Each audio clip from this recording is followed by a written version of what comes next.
अथ चित्तं समाधातुं न शक्नोषि मयि स्थिरम् अभ्यास योगेन ततो मामिच्छाप्तुं धनंजय। अगर तू मन को मुझ में अचल भाव से स्थिर करने में अर्थात अर्पण करने में अपने को समर्थ नहीं मानता तो हे धनंजय, अभ्यास योग के द्वारा तू मेरी प्राप्ति की इच्छा कर। व्याख्या। अथ चित्तं समाधातुं न शक्नोषि मयि स्थिरम् अभ्यास योगेन ततो मामिच्छाप्तुं धनंजय। यहाँ चित्तम पद का अर्थ मन है, परंतु इस श्लोक का पीछे के श्लोक में वर्णित साधन से संबंध है, इसलिए चित्तम पद से यहाँ मन और बुद्धि दोनों ही लेना युक्ति संगत है। भगवान अर्जुन से कहते हैं कि अगर तू मन बुद्धि को मुझ में अचल भाव से स्थापित करने में, मेरे अर्पण करने में अपने को असमर्थ पाता है तो अभ्यास योग के द्वारा मुझे प्राप्त करने की इच्छा कर। अभ्यास और अभ्यास योग ये दोनों पृथक पृथक है। किसी लक्ष्य पर चित्त को बार बार लगाने का नाम अभ्यास है और समता का नाम योग है। समता रखते हुए अभ्यास करना अभ्यास योग कहलाता है। केवल भगवत प्राप्ति के उद्देश्य से किया गया नाम जप आदि अभ्यास योग है। अभ्यास के साथ योग न होने से साधक का उद्देश्य संसार ही रहेगा। संसार का उद्देश्य होने पर स्त्री, पुत्र, धन, संपत्ति, मान, बढ़ाई, निरोगता, अनुकूलता आदि की अनेक कामनाएं उत्पन्न होंगी। कामना वाले पुरुष की क्रियाओं के उद्देश्य भी कभी पुत्र, कभी धन, कभी मान बढ़ाई आदि भिन्न भिन्न रहेंगे। 2 का 41। इसलिए ऐसे पुरुष की क्रिया में योग नहीं होता। योग तभी होगा जब क्रिया मात्र का उद्देश्य केवल परमात्मा की प्राप्ति ही हो। साधक जब भगवत प्राप्ति का उद्देश्य रखकर बार बार नाम जप आदि करने की चेष्टा करता है, तब उसके मन में दूसरे अनेक संकल्प भी पैदा होते हैं। अतः साधक को मेरा ध्येय भगवत प्राप्ति ही है, इस प्रकार की धारणा करके अन्य सब संकल्पों से उपराम हो जाना चाहिए।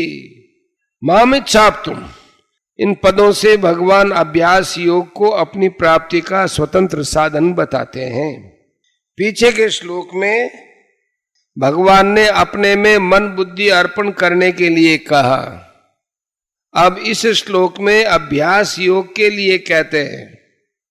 इससे ये धारणा हो सकती है कि अभ्यास योग भगवान में मन बुद्धि अर्पण करने का साधन है।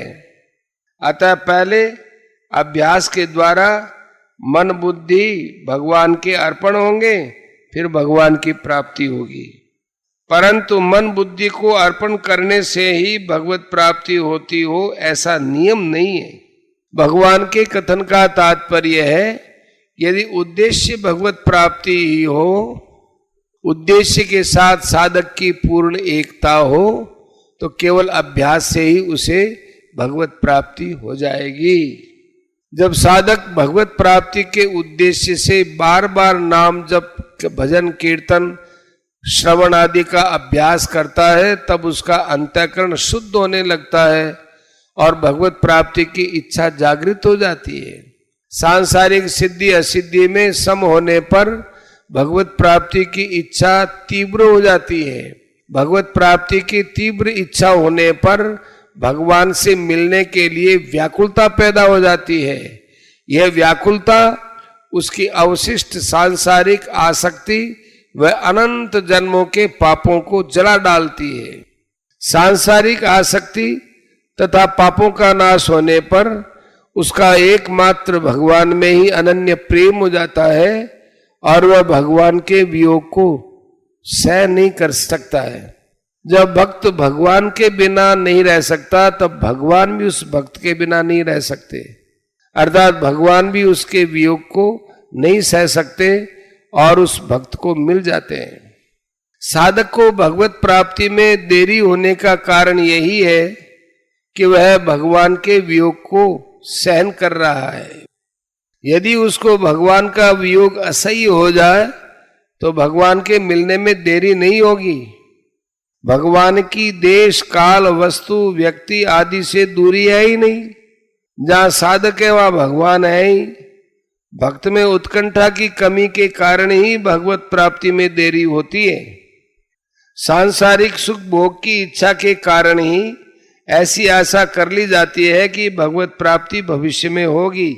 जब भगवत प्राप्ति के लिए व्याकुलता और तीव्र उत्कंठा होगी तब सुख भोग की इच्छा का स्वतः ही नाश हो जाएगा और वर्तमान में ही भगवत प्राप्ति हो जाएगी। साधक का यदि आरंभ से ही यह दृढ़ निश्चय हो कि मुझे तो केवल भगवत प्राप्ति करनी है, चाहे लौकिक दृष्टि से कुछ भी बने या बिगड़े, तो कर्मयोग ज्ञानयोग भक्तियोग किसी भी मार्ग से उसे बहुत जल्दी भगवत प्राप्ति हो सकती है। परिशिष्ट भाव, छठे अध्याय के 26वें श्लोक में तो केवल अभ्यास की बात आई है, परंतु यहाँ अभ्यास योग की बात आई है जिससे कल्याण हो जाता है। केवल अभ्यास हो योग न हो तो एक स्थिति बनेगी पर कल्याण नहीं होगा। मन का निरोध करना अथवा मन को बार बार भगवान में लगाना अभ्यास है। अभ्यास योग में मन का निरोध नहीं है, प्रत्युत मन से संबंध विच्छेद है। समत्वम योग उच्यते।